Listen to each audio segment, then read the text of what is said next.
Go. What are you doing? I'm dabbing. Stop dabbing.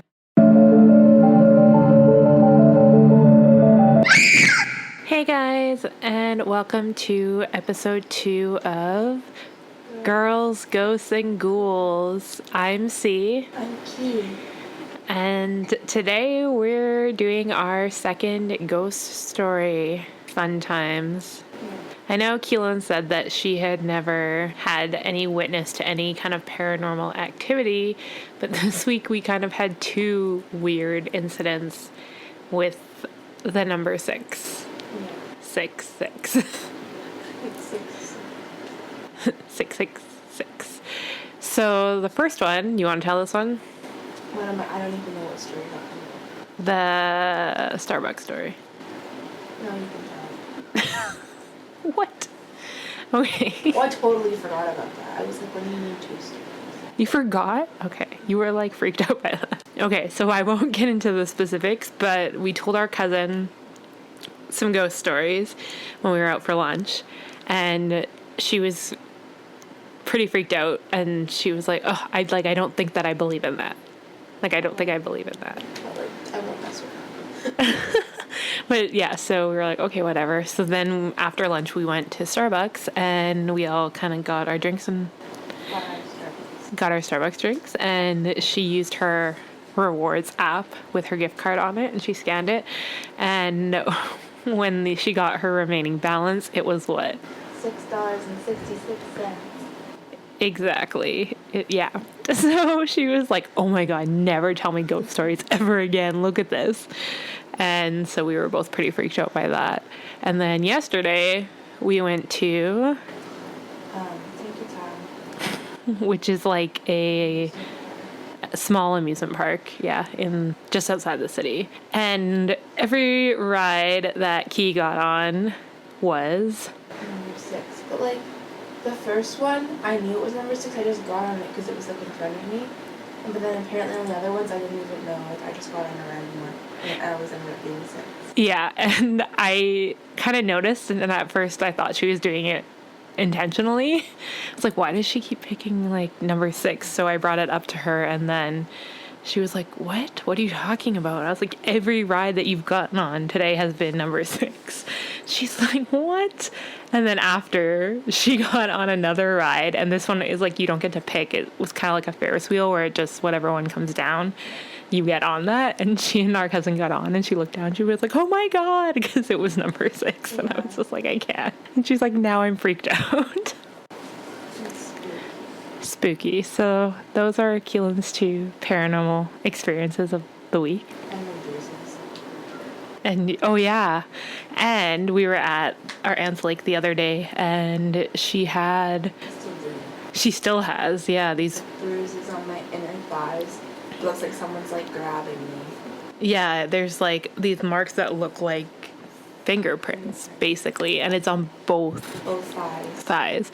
And yeah, she doesn't know how she was like, they don't hurt though. Yeah, and she's like, did I bump into something? I was like, well, that's like a really weird shape for you to have bumped into something. But I bumped into like spikes. Yeah, like several on both legs, and didn't notice. I like sit on a spike. Yeah, exactly. So yeah, that's that. Another thing we failed to mention last time, we didn't really introduce ourselves. Well, we did, just not any details. This is like the 3rd time we've mentioned a shared aunt and shared cousins, and that's because we're sisters. Yeah, it's not like... What? How else would we have a shared aunt? We might be cousins. I guess. We could be like, I don't know. It could get more complicated than that, but anyway, we're sisters. If you hadn't figured that out already. Yeah, so today we're going to cover the story of the Hellfire Club in Dublin, Ireland, which is where my dad's from. And when I found this story, I got really excited, and I asked him if he'd been there, and he said no. So that was disappointing, because I thought maybe he would have some first-hand experience with the location, but sadly he did not. Key, are you ready for this? Yeah. But are you really? Yeah. Because it's pretty messed up, I'm not even gonna lie to you. So the Hellfire Club wasn't always called that. Originally, a guy called William Connolly decided that he wanted a hunting lodge up in the Wicklow Mountains, and he wanted somewhere that was kind of isolated, but where he had a really nice view of the county and where he could also go hunting and be by himself. So at the time, he was the Speaker of the Irish House of Commons, and he was super, super wealthy. And he wanted somewhere that he could brag about and that was big and he could, oh my God, Willow, get off the computer. Okay, so he wanted to build this hunting lodge. So what he ended up doing was going up to the hilltop on Mount Pellier Hill, I believe it's called. It's like southwest of Dublin city, and it overlooks the city. His first mistake was picking this location because this hill was a Neolithic passage grave, which means like it was basically a tomb. Which is where people are started and dead. Yes. So it was like an ancient pagan tomb. So it's built out of like stone and usually has like a really narrow entryway, and their entrances are marked by these large stacks of stones which the humans put there so people can come and like pay their respects. Basically like a graveyard, but an ancient graveyard. Yeah. So Yes, I'll agree. yeah. An oldie times graveyard. So in the early 18th century, he's like, yeah, I'm going to build my hunting lodge here because I can do whatever I want because I'm rich and that's all that matters. So not only did he pick a really like shitty location because, dude, this is an ancient burial ground, but then he was like, I know I'm super rich, but I don't care. What I'm going to do is take all of these tombstones and build my building out of them. So he took down all these like ancient cairns and tore up the tomb basically and used all the stones to build his hunting lodge. Like the things that smudge off of the graves? Yeah. So like picture going to St. Boniface graveyard, taking all the headstones and then using those to build like a house. What period was St. Boniface graveyard? St. Boniface graveyard, where the cathedral is. Oh, Louisville. Where Louis Rail's buried, yeah. Anyway, so he took all of these and built the lodge out of it. First mistake. Well, second mistake, really. First mistake was picking this location. Second mistake was using all of these stones to build it. Why did you think that was a good idea? I don't think he cared, honestly. But like, then how did he even get that idea? Because he just saw them and was like, hey, these would make good building stones. Let's do it. Rich people. Anyway, so he built this home on the hill using the stones.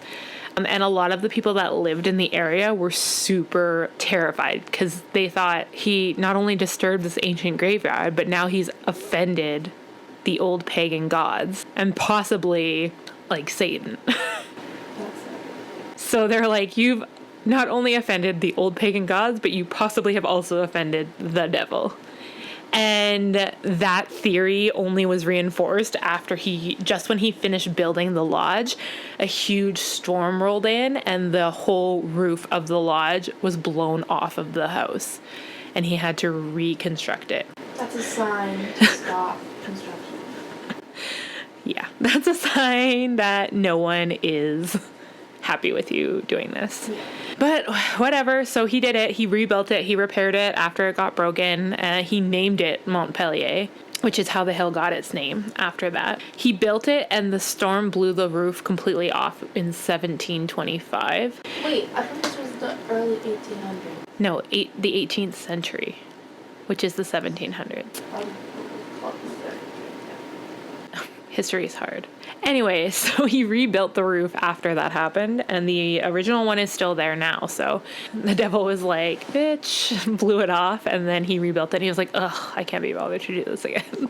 But I'm still not happy with you. So the guy, like, went through all this trouble to build this stupid hunting lodge, and this happened in 1725, and then he died in 1729. So he didn't really even get to enjoy it because What's up and down? he only had like 4 years before he died after he built it. What's a hunting? A hunting lodge, it's like you go up there when you want to go hunting. It's like a cabin, basically. That's the thing. Anyway, so then it was abandoned for a really long time after that because, you know, he died.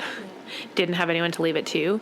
Because it was so abandoned, this club was looking for a new place to meet, and this club was called the Hellfire Club. They played Dungeons and Dragons. They played a lot of things that were not good, but Dungeons and Dragons was not one of them. So Dungeons and Dragons aren't good. I'm saying that what they did was way worse. If any, there are people that think that Dungeons and Dragons isn't good, so like this was like Why is it not good? beyond. I have no idea. I'm not an expert. Anyway, so they were looking for a new place to meet because initially this chapter of the club, this was like a secret society type club. Ooh, and this was specifically like the Irish chapter. Like this wasn't the only one. They originated it in London and they had a couple different chapters there, but this was like the like a chapter like is like if you start a club and you have different chapters, you would have a different chapter in like every city. So you're all part of like, say, Girl Guides, but you might be Winnipeg Girl Guides, or you might be like St. Boniface Girl Guides, and those are all different chapters, but you all belong to the same club, if that makes sense. Yeah. Like using Winnipeg and St. Boniface was a bad example, but I know. I know. Well, sorry. I was just trying to make you understand. Girl Guides. This was nothing like Girl Guides. Just FYI.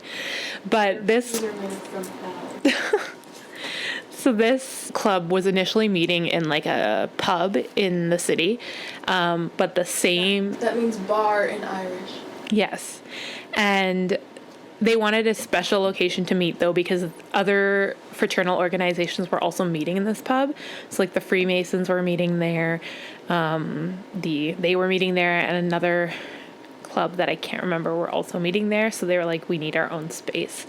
And they wanted kind of an isolated space so that they could do their crazy things and no one would be privy to what they were up to. So the Hellfire Club began renting the hunting lodge from his family in 1735, but the Hellfire Club itself actually started in 1719 in London, but King George I quickly made it illegal. What? So good on you, King George I. Yeah, he was like, whoa, like you guys are out of control. Because basically he said it was like a club for entitled rich young men who had nothing to do and no work, so they basically passed their time engaging in immoral acts. And they said the Irish Hellfire Club was even worse than all the other Hellfire Clubs. So the Dublin Hellfire Club was known for men who were getting like really rowdy. They were drinking way too much, gambling, hiring prostitutes. Sounds like Irish. And they were engaging in things like animal torture and satanic. Also, that's not supposed to be offensive. I'm just saying that because our entire family's Irish. They were doing like satanic rituals and worship. They said their motto was "Fais ce que tu voudras, do what thou wilt." And one of the initial club founders was a Richard Parsons, who was the first Earl of Ross, and also was the Grand Master of the Freemasons of Dublin. So he was a member of both organizations. And also the Sheriff of Dublin, Simon Luttrell, was also a member. And rumor has it that the owner of the Loftus House, which is another super haunted place, was the man who originally rented this location for the Hellfire Club. But I don't know how true that is. That's just something that I've heard. This remote location, which is what drew them to it, meant that very few, if any, of what they were doing could be witnessed or verified, which only kind of added to the rumors because people were like, well, why did they keep going up there? And they kept hearing all of these creepy stories that involved fire, ironically enough. There's a couple crazy stories about things that happened there. There's too many stories. Okay, first of all, the president of their club, they named them the King of Hell, and they made him dress up like Satan with horns, wings, and hooves. Hooves? whatever. So whoever was the president at the time, like, they made them dress up like Satan. The members, for fun. The members also were said to set a place at each meeting for the devil in hopes that he'd show up. They would leave, like, a chair for him at the table, in case he wants to chill. Makes sense. And they also hosted black masses. So instead of, like, a normal, like, going to church, they would have, like, a satanic ritual and stuff, in which the rumor says cats, I know Willow's sitting on you right now and she's hugging you and I can't. Cats and servants were sacrificed. Don't sacrifice my cat. Bye, Willow. No! So they were doing some pretty messed up shit. One story states that late one night, a priest called on the house to see what was going on because he'd heard all these rumors and he wanted to go there and make sure they weren't doing anything, what's the word, satanic or, I don't know, bad, basically. Seeing if they were behaving. Yeah, basically. So actually, okay, so this revolves around a black cat. In the story, a young man was said to go and visit to investigate the activities of the club, and the next morning he was found dead. That guy was not found dead at the club, though, like somewhere else, but the priest he was staying with, I guess he was staying with the priest in town, knew that he was going up there to investigate what they were up to, so he was like, well, that's not good. It's not a good thing. He's dead now. He went up there to see what's up, and now he's dead. So the priest went up to investigate what they were doing, and he opened the door and saw a whole banquet laid out. Like, there was a huge feast, and there was a black cat sitting in this chair at the head of the table, and he said that it wasn't a normal cat. It was huge. Like, it was the size of a giant beast. And that's not helpful. Like, why did you compare it to a different animal? A beast. well, he said it was a cat, but it was A big cat. a really big cat, like a jaguar or something. Like Cusco. Our friend has a cat named Cusco, and he's really big, but not as big as I'm assuming He's this not cat. like obese. He's just like Really long, and yeah. No, this is more like it's like the size of a bear. maybe. It doesn't specify how large, but he says it is huge. Well, maybe he's just never seen a fat cat. Maybe it's just sitting at a feast by itself. the cat ate all the food, and now it's huge. And he said that its ears were shaped like horns, but he happened to have a small bottle of holy water in his pocket, and he was like, whoa, like, black cat, this is creepy. And he started spraying it with holy water. Because, as you do with when you find a black cat in a chair. I do. Every time I get home. I'm like, little cat, no. Holy water. Satan repels you. No. What? That's not it. What is it? The power of Christ compels you? No. What did you say? Satan repels you. But I mean, I guess that works also. But not. Right? The power of Christ compels you is something different. Fighting for Satan. You're saying Satan repels you, like you're on Satan's side. I'm confused. There is another saying that I'm thinking of that's like that, though. If you rearrange the letter Satan, it spells Santa. That's irrelevant.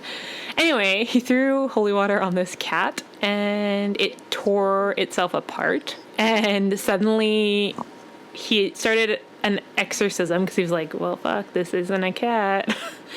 And it completely tore itself apart, and outside he could see the host lying on the ground. So it was like a person inside the cat, and its face and neck. That's why it was so large.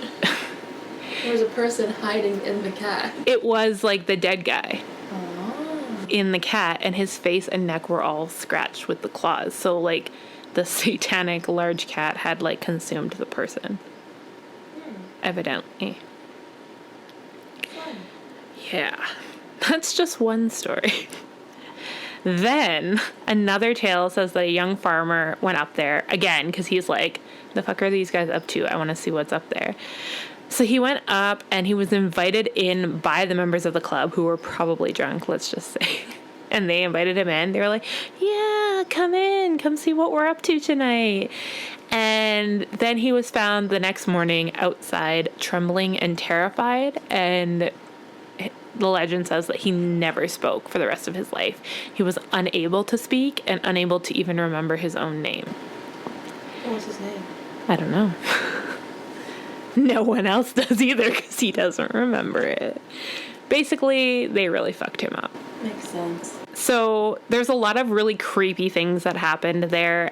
Some of them are kind of legends, like things that people talk about, but no one actually like had any hard, solid proof of it, I guess. Thanks.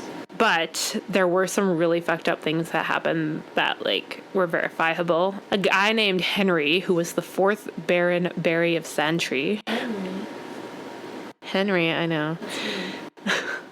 He was like apparently one of the youngest members of the club and a really bad drunk. Like he got really like violent. Typical. And a typical Henry. His first name is Henry. No, he was a really angry drunk. And one day he got really angry at his servant. Was he drunk? Yeah. And he was really angry at his servant because the servant was sick and like unable to like serve him. Makes sense. Which is what, servants do. Yeah. He was so angry at him that he covered him in brandy and then set him on fire. Apparently, he paid people off to deal with that so no one would figure out what happened.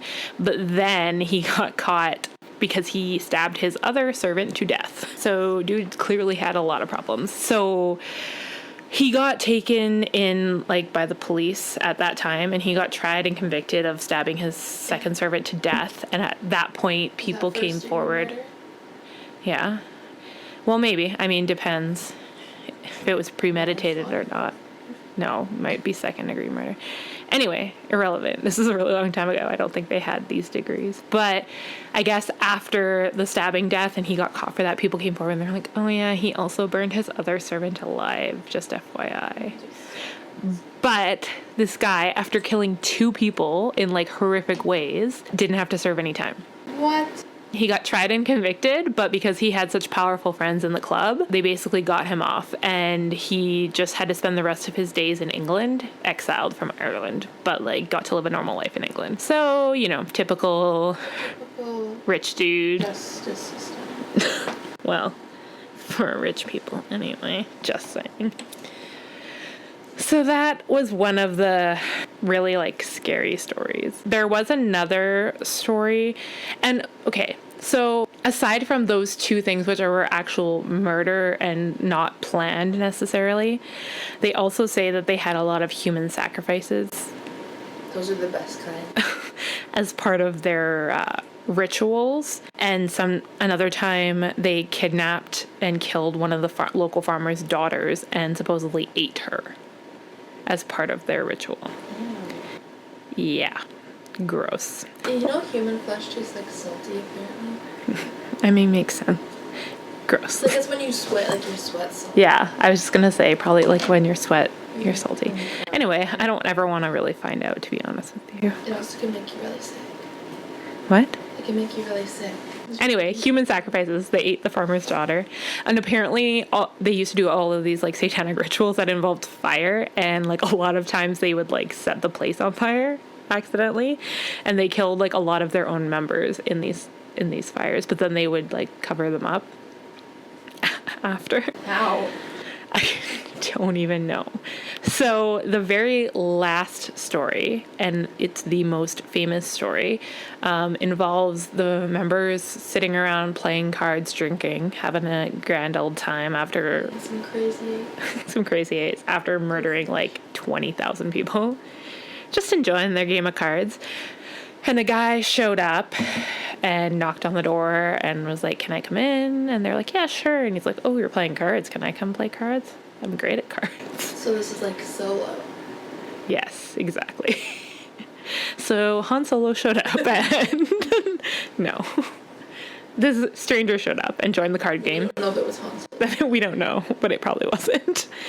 And at one point, one of the players dropped his deck and was like, oh, fuck. So then he like leaned down to pick it up. And when he looked under the table, he saw that the stranger's legs had cloven hooves. And he was like... Like a horse? Yeah. So he was like, fuck. And he was like, dude, like, what's wrong with you? Are you Satan? Or like the devil or whatever they called him at the time. And as soon as he confronted him being like, you're the devil, apparently he stood up, transformed his whole self into the devil, and he burst into flames before disappearing into the fire. But the flames didn't disappear, and the Hellfire Club went up in flames and completely burned. Not completely, but it was burnt so badly that it was unstable, so you couldn't use it anymore as a place to be. They stayed in that area though. Fucking club. So they were like, oh, our clubhouse. Oh well, and they just moved down the road to a place called the Stewart's House, which was also owned. So they survived the fire? Yeah. Not all of them, but whoever did, like, moved down the road to this other house. But at that point, after the whole, like, you know, run-in with Satan himself. Wait, the devil's a horse? Well, they say that he has cloven feet. I don't know. Maybe it hurts less in hell.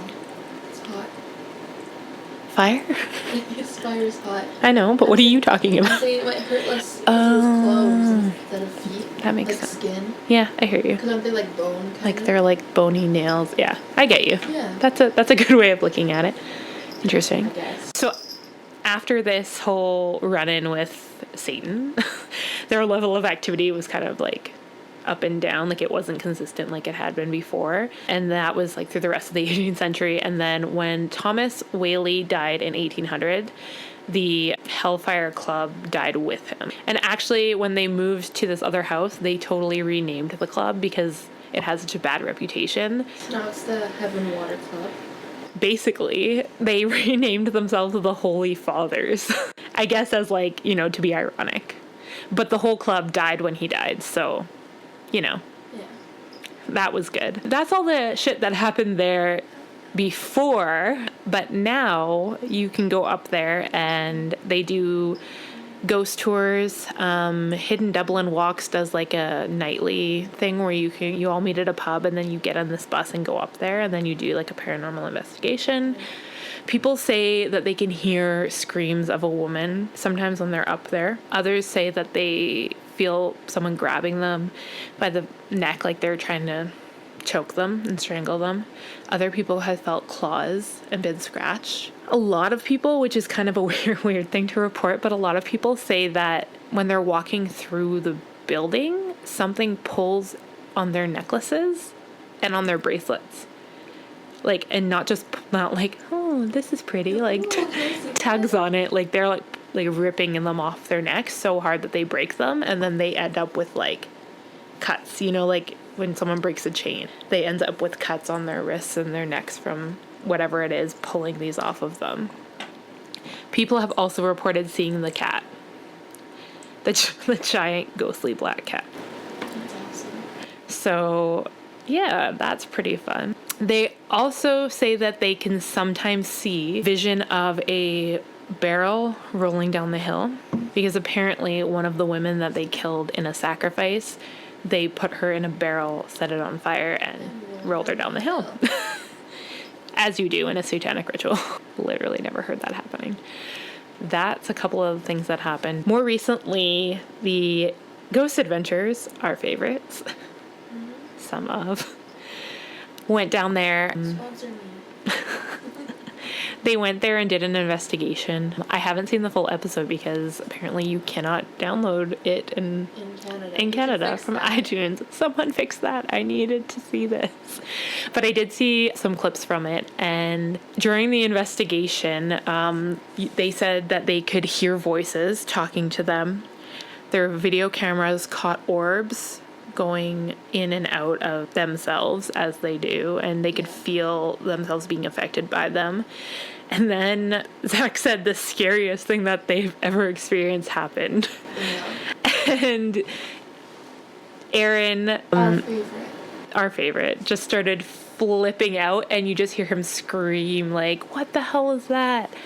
And then he's screaming at everyone to like get out of the building, and he comes running out and like falls to the ground and is like touching his head like crazy, and they're like, what happened? And he said that a hand with what felt like claws or nails grabbed his ear and felt like it was trying to pull his ear. And off? Yeah. Van Gogh? It was actually the ghost of Van Gogh. Now we're confused about where we are. But yeah, so he was really messed up. Like, and he just looked terrified. And they were like, okay, but like, are you okay? And he's like, no, something just grabbed my ear. Something with nails just grabbed my ear. And they're like, okay, like that doesn't sound that weird. It's like a normal thing. Like for them, especially this is like season 9, like you've been pushed downstairs, you've been scratched. Aaron got locked in that insane asylum. But yeah, like sat on his head. So yeah, like he was really, really like scared, and you could just see it. And yeah, so he said something touched me that was bad. He's like, something that touched me that shouldn't have touched me. And he was really messed up after that. So things are still happening. Sadly, like the building is still mostly there, actually. It's missing a lot of the roof and all the doors and windows and the fire. Yeah, the fire. All of the doors and windows and stuff were burnt up, and they're really tiny, but you can still like, you have to kind of like crouch down and like get in there, because I think the floor is kind of built up so much over the years with dirt and stuff. But people go there all the time. It's really sad though when you like look at pictures, because it looks so eerie and really creepy, and you go up there and people have spray painted on it like Barney forever. I'm just kidding. I don't know if that's on there, but I'm just kidding. Like people, That's so random. that was the first name that came to my head. Barney. Barney forever. I loved Barney. Anyways. Oh, like, yeah, just like stupid stuff. Like they're just spray painting like hearts and their initials like, or creative. Whatever. And it's weird because I don't know if they're all using the same spray paint or if it's the same person, but they're all in this like neon green kind of color. And I don't know if they're just spray painted in that color or maybe the paint's oxidizing and turning that color, because the building has a lot of green algae on it too. But it's really sad because it's all in complete disrepair. And then if you go through and look, like you can tell people go there like get drunk and like probably like ghost hunt, because there's, oh yeah, that one says Ross with a smiley face. But yeah, there's pictures of like beer bottles and beer cans like spread throughout this place. So people probably go up there to drink and scare each other. And that's the story of the Hellfire Club. I've been to Ireland a ton of times, and I've been to Dublin a ton of times, and no one's ever taken me there, which is, you know, interesting because why would you want to go there? This is what I don't understand. I would love to go there to see if something with nails grabbed my ear or ripped my necklace off or ripped my bracelet. I would go in there with nothing rippable on. And it's weird though, because during the day it looks, from the outside, like it looks almost normal. Yeah, like a castle. Like it looks really like in the sunlight and stuff, it just looks normal. People go up there and like kids play outside and like run around with their dogs, and then as soon as their dogs that don't get sacrificed, it's just the cats, remember? Right. But once nightfall comes, dun dun dun, that's when it gets scary. So I mean, it'd be okay to go during the day if you wanted to go, but I would rather do that tour where you go at night. But they say it is the location of the most paranormal activity in Ireland. Oh, in Ireland. Which is saying a lot. And Dublin. Oh, another weird thing I wanted to mention, kind of weird, but so that story about the devil with his cloven hooves, basically the identical story, or a very similar story, happened in hell. What? No. Well, maybe. I haven't been there. Neither of that. Couldn't tell you. But no, it happened at the Loftus House. And remember, I told you the guy that had initially rented this location also owned the Loftus House. And yeah, so basically the exact same thing happened to people that were staying at his house at the time, where a guy showed up, stayed with them for a while, and one night they were playing cards, and the daughter dropped her card and like, or What? Why do people drop their cards so easily? she didn't drop it. Hers was missing. Like, she was like, hey, I had 5 cards and now I only have 4. Like, where's my card? And it was sitting on the ground and she was like, what the hell? And she like leaned down to get it and she saw under the thing he had hooves and she was like, the devil. You're the devil. I'd be like, I'm gonna keep my mouth shut. I'm gonna be like, I'm gonna leave. No, I just wouldn't say anything. Well, she freaked out and was like, oh my God, you're the devil. And then he, again, jumped up, flipped out. He did not. He vanished through the roof and left a hole there, which apparently is still there to this day.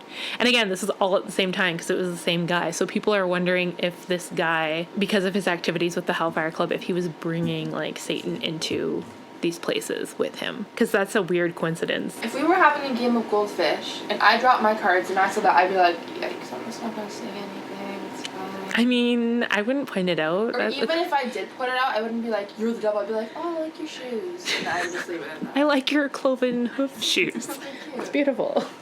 Yeah, I probably would just be like, fuck this. I gotta go to the bathroom in the next town. Okay, bye. Oh, we're out of toilet paper. I'll go to somewhere else. I will leave forever. So yeah, so this dude, he was up to some fucked up shit because I mean that's 2 places that he's been attached to where this has happened and like that's not normal. But another possibility is that this is like a folklore tale and people are just getting it mixed up. Yeah. Where it happened. You know, like some people are like, oh no, it happened here, and other people are like, no, it happened at the Hellfire Club. Who knows? Either way, it could have happened at both, which is what people say happened. But either way, the place burned down somehow. Probably with their satanic. Maybe they lit another girl on fire. Anyway, the moral of the story is... Don't light girls on fire. Well, don't sacrifice cats. No, I was going to say that, like, young rich people need hobbies. That's true. That don't involve Satanism or fraternal organizations. You know, play some sports. Play Dungeons and Dragons. Yeah, that would be safer. Get a Ouija board. No. Don't do that. That would be bad. Yeah. Don't do that. That's what possibly said. I love that, like, our mom, she's never been like, don't play with a Ouija board because they don't work. They don't work or like it's stupid. Or it's stupid or like it's like the devil's work or anything like that. She was just always like, don't play with a Ouija board because you don't know what you're doing and you're going to fuck shit up. Yeah, basically. And we were all like, oh, okay. Yeah. My dad too, actually. And he like told me a really creepy story that he witnessed of his friends playing with a Ouija board. And he was like, never do that. I was like, okay. And to this day, I have not. But I kind of am tempted. You don't want... No, you thought you wanted to. No. I will from a distance. What does that even mean? I will... You can FaceTime me. No, you can't. It'll go through the phone. Yeah. Haven't you seen... I'm sorry. No. Yes. I haven't seen it. Oh, but that was the movie I was thinking of, where they're like on Skype and they're like, hey everybody, and they're like, oh my God, I think they died. And then she puts her hand in a blender and turns it on. What? I thought you hadn't seen it. I hadn't, but I've seen like the commercials for it. Oh. It's either her hand or her head. I think it's her hand. Yes. I don't think I'll ever do it, but like I'm very tempted. If anyone has done it and had like okay experiences or terrifying experiences, feel free to share because I'd be quite interested to know what happened. Because I've only ever known one person that's personally done it, I think. I know like it's dumb, but like girls at my school have like made like a DIY Ouija board. Yeah, you can do that. Spirit and board. then used it at our school. And like they said things happened, but I don't think it really. Well, I mean, there's lots of... they're like the dumb... I hope they don't listen to this because they know who they are. Well, there's lots of dead nuns there, so I mean, I believe stuff would happen. Yeah, but like the stuff they were saying that would happen wasn't like... Oh. It was like...